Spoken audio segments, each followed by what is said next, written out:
말씀은 신약성경 367페이지에 있습니다. 히브리서 12장 1절에서 3절까지의 말씀입니다. 다 찾으신 줄 알고 우리 한 목소리로 합독하도록 하겠습니다. 시작. 이러므로 우리에게 구름같이 둘러싼 허다한 증인들이 있으니 모든 무거운 것과 얽매이기 쉬운 죄를 벗어버리고 인내로써 우리 앞에 당한 경주를 하며 믿음의 주요 또 온전하게 하시는 이인 예수를 바라보자. 그는 그 앞에 있는 기쁨을 위하여 십자가를 참으사 부끄러움을 개의치 아니하시더니 하나님 보좌 우편에 앉으셨느니라. 너희가 피곤하여 낙심하지 않기 위하여 죄인들이 이같이 자기에게 거역한 일을 참으신 이를 생각하라. 아멘. 우리는 계속해서 문제 앞에서라는 주제로 말씀을 나누려고 합니다. 문제 없는 사람은 없지만 우리가 문제 앞에서의 반응은 다르게 하고자 과거는 점검하며 변화되어져 가고 미래에 다가올 문제에 대비하며 우리가 어떤 믿음을 드러낼 것인가 라는 고민을 함께 하고자 하는 것입니다. 우리가 어떤 믿음을 드러내며 살아갈 것인가를 함께 고민하고자 하는 것입니다. 오늘은 정답이라는 주제로 말씀을 나누려고 합니다. 제가 문제 앞에서라는 주제로 설교를 계속해서 쭉 해오면서 주로 해결하고자 했던 질문이 한 가지 있습니다. 이 질문은 제가 설교를 하면서도 종종 말씀드리기도 했고 문제를 바라보며 많은 사람들이 외치기도 하고 또 과거에 제가 문제 가운데 있을 때 해결해야만 했던 질문입니다. 이 질문은 철학적으로는 신정론적 질문이라고 불리는데 너무 어렵게 생각할 것 없이 한마디로 이런 질문입니다. 하나님 대체 왜 그러십니까? 하나님 도대체 왜 이러십니까? 많은 무신론자들이 그리고 제 주변에서 또 매체를 통해 접한 낙담하고 있는 청년들이 생각보다는 굉장히 자주 던지는 질문이었습니다. 하나님이 계시다면 왜 세상에 고통이 존재하는가? 하나님이 정말 계시다면 내가 이토록 열심히 하나님을 따랐는데 왜 문제가 발생했는가? 하나님이 정말 계시다면 왜 악이 있는가? 하나님 도대체 왜 그러십니까? 라고 하는 질문입니다. 하나님이 정말 계시다면 왜 그러셨을까? 라는 그 질문을 뛰어넘을 수 있는 믿음. 문제 앞에서 이따금씩 이런 질문 앞에 불평도 하고 불만도 하고 정말 심할 때는 하나님을 원망할 때도 있지만 결국 그 문제 상황을 뛰어넘을 수 있는 믿음은 어떤 믿음일까? 그 문제 가운데서 우리가 드러내야 할 믿음은 어떤 믿음일까라는 질문으로 계속해서 쭉 은혜를 나눠온 것입니다. 이러한 신정론적 질문은 성경에서도 나오는데 가장 대표적인 예가 욥기의 이야기입니다. 당대 최고의 의인이었던 욥이 왜 고난을 당하고 왜 문제를 만나고 하나님이 왜 그러셨을까라는 질문. 그러한 상황 속에서 욥도 이야기합니다. 욥기서에서 아마 가장 유명한 고백일 것입니다. 욥기 23장 10절 말씀을 제가 읽어드리겠습니다. 그러나 내가 가는 길을 그가 아시나니 그가 나를 단련하신 후에는 내가 순금같이 되어 나오리라. 찬양도 있기 때문에 아마 모두가 아시는 고백일 거라고 생각합니다. 우리는 보통 이 고백을 지금은 내가 이렇게 힘들지만 미래에는 반드시 하나님이 나를 이끄시리라, 혹은 내가 이렇게 단련받고 성장하리라 라고 하는 고백으로 알고 있는데 이것은 상당히 의역된 본문이고 사실 원래 욥은 이렇게 얘기했더군요. 이 본문을 똑같은 본문을 세번역 성경으로 다시 읽어드리겠습니다. 하나님은 내가 발 한 번 옮기는 것을 다 알고 계실 터이니 나를 시험해 보시면 내게 흠이 없다는 것을 아실 수 있으련만. 사실 욥이 이야기하고자 했던 바는 이것입니다. 하나님 나 정말 결백합니다. 하나님도 아시지 않습니까? 사실 이 단련하다라고 번역된 이 단어는 원래 일반적으로는 조사하다, 금속들을 검사하다 이런 뜻입니다. 하나님께서 나를 조사해 보시면, 검사해 보시면 나 정말 순금처럼 불순물 없는 사람입니다. 나 무죄한 사람입니다. 라는 답답한 섞인 한탄과 원망입니다. 물론 욥은 하나님을 신뢰했고 지금 이 상황이 하나님께서 자신의 유익을 위하여 고난을 주시는 것이라는 믿음이 분명히 있었지만 지속적으로 친구들이 자신을 정죄하고 공격하는 그 상황 가운데 신앙을 지키려는 결연한 의지와 고백도 있었지만 상황 가운데 답답함 또한 존재했던 것 같습니다. 당대의 최고 의인이었던 욥마저도 이야기하는 것이죠. 하나님 다 아시지 않습니까? 도대체 왜 이러십니까? 내가 하나님을 따랐고 범죄하지 않았고 하나님의 계명들을 지켰습니다 라고 말이죠. 물론 욥은 그럼에도 불구하고 하나님의 주인 되심을 인정하며 살아계심을 고백하며 이 고난 가운데에도 하나님의 계획이 있을 것임을 고백하지만, 하나님을 신뢰하지만 그 계획이 도대체 무엇인지 알 수 없음에 답답해하고, 또 하나님이 계획하신 일이면 그것을 돌이킬 자가 없기 때문에 계속해서 지속될 고난을 두려워하는 고백입니다. 그러나 내가 가는 길을 하나님이 아시나니 그가 나를 조사해 보시면 내가 순금같이 깨끗하시다는 것을 알 것입니다. 욥이 믿음이 없었던 자도 아니고 불의한 자도 아니었으나 문제 앞에서 때때로 그런 질문들이 생기는 것입니다. 하나님은 왜 그러십니까? 오늘 본문은 믿음으로 사는 삶에 대해서 이야기하고 있습니다. 히브리서 기자는 앞서 히브리서의 전반부에는 구약과 이 서신을 처음으로 읽었을 초기 독자들, 그리고 오늘날 여기에 앉아있는 우리들에 이르기까지 신약시대를 연결시켜 구약의 완성으로 오신 그리스도에 대해 계속해서 이야기합니다. 하나님의 그 언약, 하나님의 그 약속에 실제로 오신 그리스도에 대해서 이야기합니다. 그리고 11장에 와서는 아직 그 실체를 아직 받은 것도 아닌데 그저 약속을 신뢰하며 살아갔던 구약시대 믿음의 선조들에 대해 이야기하고 있는 것입니다. 실체 없이 희미하게 약속만을 바라보고도 믿음으로 살았던, 그 믿음으로 고난과 시련, 역경, 심지어 죽음에 이르기까지 문제 앞에서도 믿음을 포기하지 않고 견뎠던 구약시대 성도들, 우리의 선조들이 있음을 11장에서 이야기한 것입니다. 그리고 이야기하는 것이죠. 오늘 그 약속의 실체 예수 그리스도를 굳게 붙잡고 살아가는 우리를 포함한 신약의 성도들은 아무것도 없었던 구약의 성도들에 비해 더 나은 상황에 있기 때문에 우리도 조금 힘들지만 문제를 능히 감당할 수 있음을 이야기하려 하는 것입니다. 그럼에도 불구하고 우리 선조들이 철저하게 믿음을 지켰다. 우리도 마땅히 믿음의 경주를 해야 한다고. 그들이 이겨낸 그 시련을 우리도 이길 수 있다고. 그들이 경험한 그 승리를 우리 역시 당연히 경험할 수 있는 것임을 오늘 본문은 이야기하고 있는 것입니다. 1절입니다. 이러므로 우리에게 구름같이 둘러싼 허다한 증인들이 있으니, 이 증인들은 구약시대의 성도들이겠죠. 모든 무거운 것과 얼매이기 쉬운 죄를 벗어버리고 인내로써 우리 앞에 당한 경주를 하며.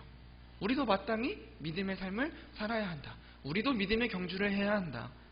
오늘 저는 이 본문을 통해 믿음으로 살아가는, 또 살아가야 할 우리들은 어떤 삶을 살아야 할지, 특히 우리가 문제 앞에서 말씀을 시작하면서 나누었던 그런 신정론적 질문들 앞에 부딪힌다면 우리는 어떻게 그것을 뛰어넘을 수 있을지, 어떤 믿음을 드러낼 수 있을지 함께 은혜를 나누고자 하는 것입니다. 바라기는 말씀 앞에 새로워지고 또 성장하는 은혜가 있길 간절히 소망합니다.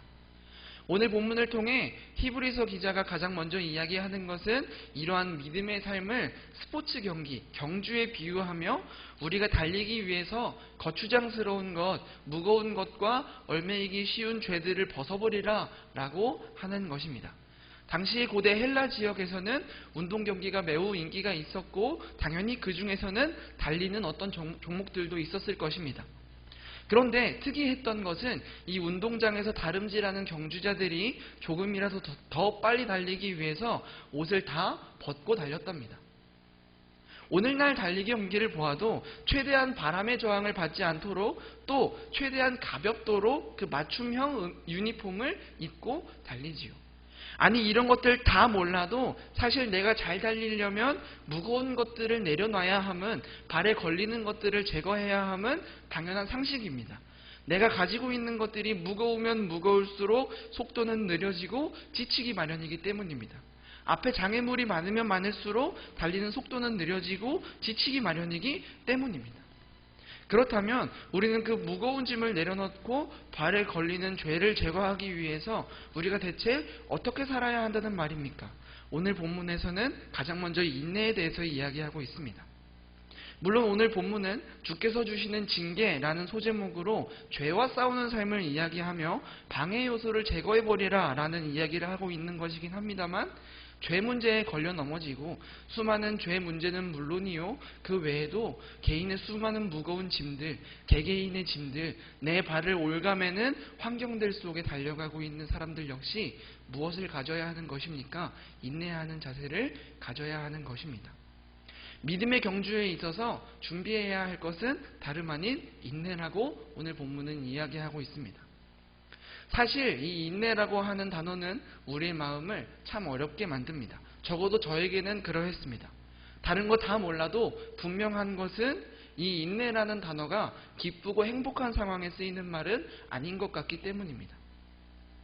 견디고 싸우고 묵묵히 견뎌야 한다는, 참아야 한다는 뉘앙스로 다가온 이 인내라는 단어에 대한 이해는 우리의 마음을 어렵게 하고 오늘 본문을 제대로 이해하지 못하게 만듭니다. 그리고 심하게는 이러한 이해 앞에 다시 신정론적 질문에 빠지게 만들기도 합니다. 하나님이 우리를 사랑하신다면 왜 믿음의 경주는 이렇게 힘든 건가? 믿음으로 살아간다는데 왜? 과연 믿음의 경주는 정말 그렇게 힘든 것일까요? 사실 오늘 이 본문이 이야기하는 인내는 이러한 것이 아닙니다. 우리는 이 본문을 이해함에 있어서 먼저 알아야 할 것이 두 가지 있습니다. 사실 이 경주로 비유된 믿음의 삶에 있어서 이 인내는 경주 자체는 아닙니다. 무슨 말이냐 하면 더 잘 달리기 위해서 무거운 것들을 내려놓고 발에 걸리는 것들을 제거하는 이 작업은 꼭 필요한 것이긴 하지만 경주에 앞서서 준비하는 작업이지 경주 그 자체는 아니라는 말입니다. 보다 수월한 경주를 위해서 준비해야 하는 것들이지 사실 이 인내라는 작업은 경주 자체는 아닙니다. 또 이 인내라고 하는 단어가 우리가 생각하는 뉘앙스와 조금 비슷하면서도 다릅니다. 이 인내라고 하는 단어는 이런 뜻을 의미합니다. 끝까지 남아있는 것. 이 단어는 그런 뜻입니다. 끝까지 그 자리에 남아있는 것. 끝까지 자기 입장을 지키는 것. 자, 이제 본 게임을 시작해야 합니다. 인내가 준비되었습니다. 우리는 이 인내를 가지고 이제 달려가야 합니다. 우리는 이 인내를 가지고 경주를 시작합니다. 우리는 어떻게 달려가야 합니까? 우리가 끝까지 남아있어야 할 자리는 도대체 어디입니까? 우리가 끝까지 고수해야 할 우리의 입장은 도대체 무엇입니까? 우리가 해야 할 것이 무엇입니까? 문제를 해결하는 것입니까? 장애물을 뛰어넘는 것입니까? 아니면 장애물을 부수는 것입니까? 전속력으로 앞으로 달려나가는 것입니까? 아니라는 것입니다. 의외로 힘들게만 생각했던 그 믿음의 경주에서 정작 우리가 해야 할 일은 그렇게 힘든 일들, 불가능한 일들이 아니라 그 인내를 가지고 예수를 바라보는 일이라는 겁니다. 사실 믿음의 경주는 다른 것이 아니라 예수를 계속해서 바라보는 것, 그것이라는 겁니다. 그 예수가 도대체 누구길래 기독교는 맨날 예수 그리스도만 이야기하고 1등 하기 위해서 이제 전속력으로 달려나가야 하는데 그 경주 가운데 왜 우리는 예수를 바라보고 있어야 하는 것입니까? 오늘 본문의 2절은 예수님을 이렇게 표현합니다. 그 예수님은 우리의 믿음의 주이시자, 조금 더 정확하게 표현하겠습니다. 믿음의 창시자이시자 우리 믿음을 온전하게 하시는 분이시라는 겁니다. 우리가 믿음을 가지게 하신 이도 하나님이시요 믿음의 경주를 시작하게 하신 이도 하나님이시요 결국 완주하게 하실 이도 하나님이시라는 겁니다. 결국 우리 믿음의 삶을 이끄시는 분은 하나님이십니다. 그 수단이 오늘 본문에서 원래 이야기하고 있는 징계이기도 하고 때로는 문제가 여전히 우리 삶 가운데 있으나 틀림없이 그것은 우리를 이끌어 가시는 은혜일 것이라는 것입니다. 우리가 단순하게 알고 있었던 이 사실이 어쩌면 성도의 삶의 가장 큰 비밀입니다. 믿음의 경주는 사실 문제를 이기는 것이 아니라 뛰어넘는 것이 아니라 장애물을 부수는 것이 아니라 때로는 넘어지고 지치고 낙담하고 비틀거려도 끝까지 예수를 바라보고 붙잡는 일입니다. 끝까지 예수 안에 남아있는 일입니다. 끝까지 예수를 믿겠다는 내 입장을 고수하는 일입니다. 결국 오늘 본문이 이야기하고 있는 것은 사실 믿음의 경주에 있어서 모든 것은 예수 그리스도시라는 겁니다. 소망은 오직 예수 그리스도밖에 없다라는 것입니다. 심지어는 본문이 이야기하고자 하는 것이 그냥 바라보는 것을 이야기하는 것이 아닙니다. 예수를 바라보자라고 하는 말은 그냥 바라보고 마는 것이 아니라 계속해서 주목하고 우리 삶을 예수께로 고정시키자는 것입니다. 사실 인내하라라고 이야기하고 있는 오늘 본문은 그 인내를 가지고 예수 앞에 남아있으라. 어떤 문제가 있어도 때로는 크신 계획을 이해하지 못하고 그 문제가 너무 힘들고 견디지 못할 것 같더라도 그 인내를 가지고 예수 앞에 남아있으라. 그 믿음을 끝까지 지키라 라고 이야기하고 있는 것입니다. 그 예수가 누구인지를 바로 알고 있다면 우리는 그 예수를 바라보고 붙잡을 수밖에 없습니다. 그 믿음 안에 우리는 계속해서 예수를 바라볼 수밖에 없을 것입니다. 우리 삶을 예수께 고정시킬 수밖에 없을 것입니다. 그 예수가 도대체 누구십니까?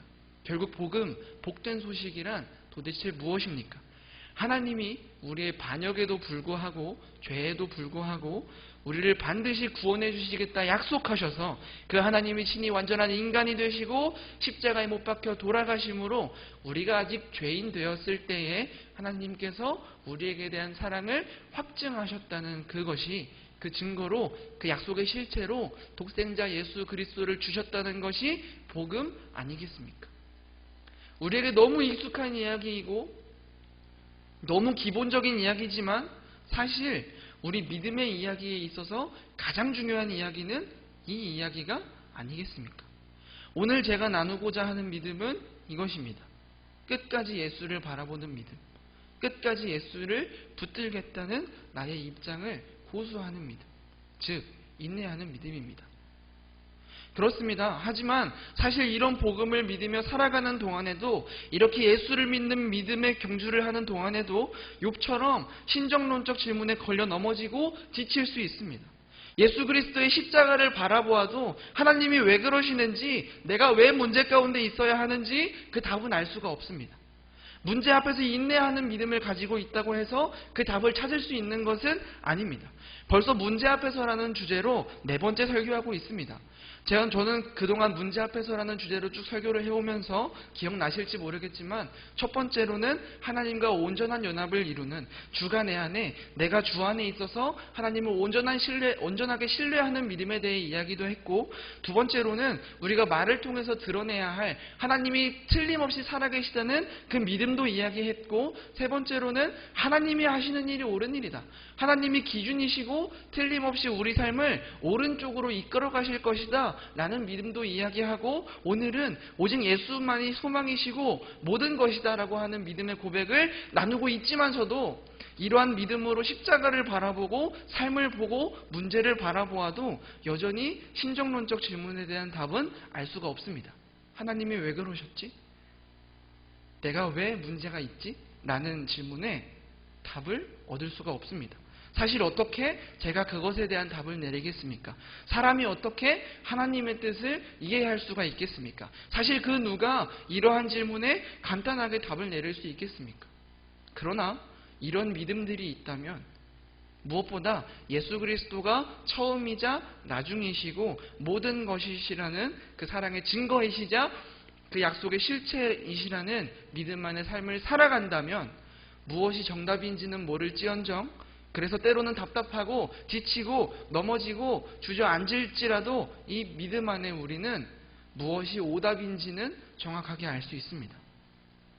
우리에게 구원을 주시기 위해 그 앞에 있는 기쁨을 위하여 십자가를 참으신 그 예수, 하나님의 사랑, 그 약속의 실체이신 그 예수를 바라보아 우리가 그 하나님의 사랑을 알고 그 승리를 알고 하나님을 안다면 우리는 무엇이 정답인지는 모를지라도 무엇이 오답인지는 확실하게 알 수 있습니다.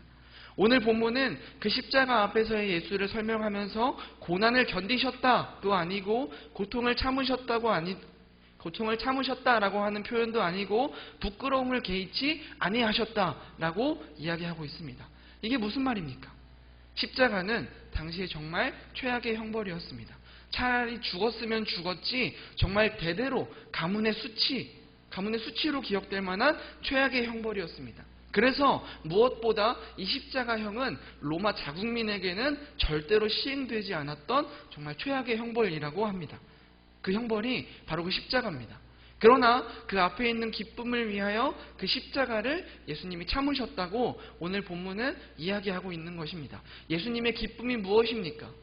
우리의 구원입니다. 그리고 결국 예수 그리스도는 무덤을 지나 승리하십니다. 그리고 지금도 하나님 보좌 우편에 앉아 계십니다. 사랑하는 성도 여러분, 예수 그리스도는, 그 십자가는 하나님의 사랑의 증거이자 그 실체이십니다. 하나님이 우리를 구원하시겠다고 약속하신 그 실체이자 증거이십니다. 예수 그리스도 그 십자가는 성도가 틀림없이 승리할 것이라는 증거이자 그 실체이십니다. 사실 하나님은 이미 우리에게 다 보여주셨습니다. 우리가 때로는 고난 가운데 있을지라도 결국은 너희는 승리할 것이라고, 성도는 절대 망하지 않는다고, 내가 너희를 너무나도 사랑하기 때문에 너희를 끝까지 보호하고 이끌어 가시겠다고 이미 예수 그리스도를 통해 다 말씀하셨습니다. 이러한 약속의 실체이시자 사랑의 증거이시자 승리의 증거이신 예수 그리스도 안에서 때로는 답답하고 분노하고 지치고 넘어질지언정 그럼에도 불구하고 끝까지 하나님을 신뢰할 수 있음은, 그럼에도 불구하고 우리가 믿음의 경주를 끝마칠 때까지 다시 털고 일어날 수 있음은 예수 그리스도라는 사랑의 승리의 증거가 오늘 우리에게 있기 때문입니다. 아무것도 없이 약속만을 바라보고 살았던 구약의 성도들도 믿음으로 살았지만 오늘 우리는 조금 더 나은 환경에서 그 예수 그리스도라는 실체를 이미 붙잡고 살아가는 믿음의 성도들인 것입니다. 우리에게 그 사랑이, 그 승리가 실체가 되어 오셨기 때문에 우리는 때로는 정답을 알지 못하고 계획을 알지 못하고 지쳐 넘어지더라도 다시 믿음의 경주를 해나갈 수 있는 것입니다. 제가 지난 2년 동안 정말 많이 들었던 말이 있습니다. 정말 끊임없이 이러한 소리들을 들어왔습니다. 문제 앞에서 소망이 없다라고, 소망이 진짜 있느냐라고 자꾸 물어보는 사람들이 그런 목소리들을 너무나 들었습니다. 너무나 많이 들었습니다. 더 슬픈 것은 제 주변에는 그렇게 교회를 다니지 않는 사람들이 많지 않다는 것입니다. 대부분 교회에서 직분을 맡고 있고 봉사하고 있고 아이들을 가르치고 있는, 하나님을 온전히 신뢰한다고 말하는 그 형제들, 자매들, 그 청년들, 그 사람들의 입에서 더 이상 소망이 없다는 말을 너무나 많이 들었습니다. 그러나 사랑하는 성도 여러분, 소망은 있습니다. 그 사랑이, 그 승리가 오늘도 우리와 함께 하시기 때문입니다. 내 시선으로는 모든 것이 끝난 것처럼 보이고 더 이상 견딜 수 없을 것처럼 보여도 예수님은 여전히 함께 하시고, 눈을 들면 여전히 함께 하시는 그 예수가 우리와 함께 하십니다. 참 슬픈 것은 저도 어느 순간 그러고 있는 모습을 발견했습니다. 소망이 없다고 외치는 그들과 다르게 나는 직접적으로 외치진 않지만서도 그들과 크게 다르게 살고 있진 않더라고요. 제 개인적인 일이긴 합니다만 환경을 바라보며 상황을 바라보며 이건 아니라고, 더 필요하다고, 부족하다고, 불가능하다고 자꾸만 주저앉는 저를 발견했습니다. 금전적인 문제에 걸려 넘어지고 환경에 걸려 넘어지고 저도 모르게 불평하고 있는 저를 발견했습니다. 공동체 속에서 불평만 늘어가고 사랑이라고는 찾아볼 수 없는 죄악된 저의 모습을 발견했습니다. 삶의 은혜가 떨어져 간다고, 다시 은혜를 허락해달라고 하나님께 간구하고 있는 저를 발견했습니다. 그러나 참 어리석은 기도더군요. 우리는 어쩌면 이미 넘치도록 받았습니다. 사랑하는 성도 여러분, 믿으시길 바랍니다. 소망은 있습니다. 내가 지금 넘어져 있어서, 내가 지금은 한치 앞이 보이지 않아서, 또 현실의 벽이 너무 높아 보여서 포기하고 싶을 때에도 소망은 아직 꺼지지 않았습니다. 하나님은 여전히 우리를 지켜보고 계시고 그 예수는 여전히 우리와 함께 하십니다. 소망은 있습니다. 성도는, 교회는 때로 현실의 벽 앞에서 넘어져도 주저앉아도 아주 엎드러지지 않습니다. 여호와의 그 손이, 사랑이 반드시 주실 그 승리가 우리 앞에 있고 그 실체로, 그 증거로, 그 보증으로 예수 그리스도가 우리와 함께 하시기 때문입니다. 그렇기에 우리는 공동체 안에서도 문제 가운데라도 사랑을 드러낼 수 있고 또 하루를 믿음으로 살아갈 수 있는 것입니다. 그래서 오늘 히브리서 기자는 당시 문제 앞에서 살아가고 있던 가장 처음 독자들에게 이렇게 이야기합니다. 3절입니다. 너희가 피곤하여 낙심하지 않기 위하여 죄인들이 이같이 자기에게 거역한 일을 참으신 일을 생각하라. 처음에 이 히브리서 기자는 우리 믿음의 믿음의 삶을 경주로 비유했습니다. 그렇게 달리다 보면 때로 피곤합니다. 달리다 보면 넘어질 때도 있습니다. 너무 낙심돼서 주저앉기도 합니다. 그러나 우리가 그럼에도 불구하고 다시 털고 일어날 수 있는 것은 예수 그리스도 안에서 다시 그 소망을 발견하기 때문입니다. 그 약속 안에서, 그 믿음 안에서 무엇이 오답인지는 확실하게 알기 때문입니다. 그 사랑이, 그 승리가 오늘도 우리와 함께 계시기 때문입니다. 말씀을 마무리하겠습니다. 이따금씩 그런 이야기가 제게 너무나 많이 들려왔습니다. 십자가 이야기는 이제 너무 많이 들었다고. 그 십자가 이야기를 정말 귀에 못 박히도록 들었다고. 그러나 우리는 그 십자가가 1000번을 불러도 그 십자가 앞에 감격하고 감사할 수 있는 자들이 되길 소망합니다. 예수 그리스도의 이 이야기는 기독교의 본질이자 전부입니다. 예수가 우리 믿음의 경주의 본질이자 전부입니다. 사랑하는 성도 여러분, 우리는 은혜를 무엇이라고 고백합니까? 내가 잘 되면 모든 것이 하나님의 은혜라고 기꺼이 고백하지만 문제 앞에서 혹은 우리가 간구할 때에 혹시 은혜가 부족하다고 생각하고 있진 않으셨습니까? 그 간구 앞에 하나님이 네 은혜가 이미 내게 족하다라고 이야기하신다면 뭐라고 대답하시겠습니까? 말씀을 묵상하는 가운데 하나님께서 저에게 물어보시는데 대답하지 못하겠더라고요. 여전히 부족하다고 불평하던 저를 보았습니다. 불가능하다고 주저앉은 저를 보았습니다. 은혜가 부족하다고 기도하고 있는 저를 발견했습니다. 사랑하는 성도 여러분, 성도님들은 십자가로 충분하십니까? 그 십자가는 우리의 전부여야 합니다. 가장 기본적인 이야기이고 가장 뻔한 이야기이고 가장 많이 들은 이야기일 테지만 그럼에도 불구하고 그 십자가는 우리의 전부가 되어야 합니다. 그 십자가 그것만으로 충분해야 합니다.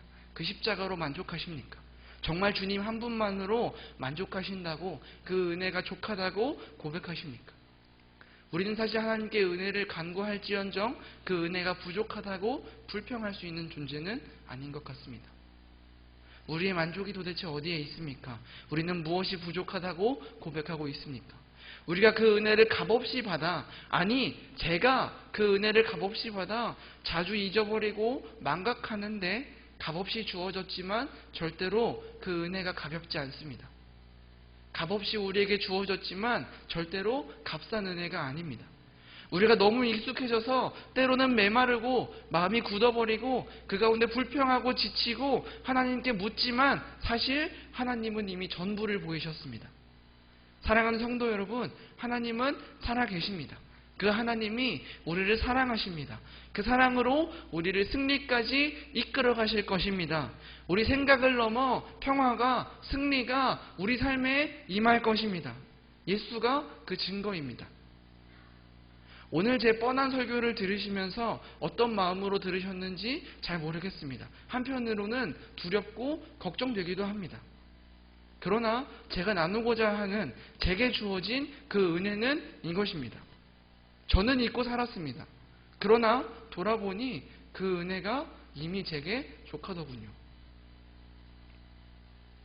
언제 또 다시 잊어버릴진 모르겠지만 그 은혜는 언제든 우리에게 족합니다. 우리가 잊어버리고 때로는 바라보지 못할 때라도 그 은혜는 언제든 우리에게 족합니다. 그게 광야에서든 풍랑 앞에서든 말입니다. 바라기는 이 시간 가운데 그 예수가 다시 우리의 전부가 되고 믿음의 주요 온전케 하시는 이인 예수를 바라보는 시선이 새롭게 되는 시간 되길 간절히 소망합니다. 우리 찬양하고 기도하겠습니다. 우리 아까 함께 고백했던 찬양입니다. 오직 예수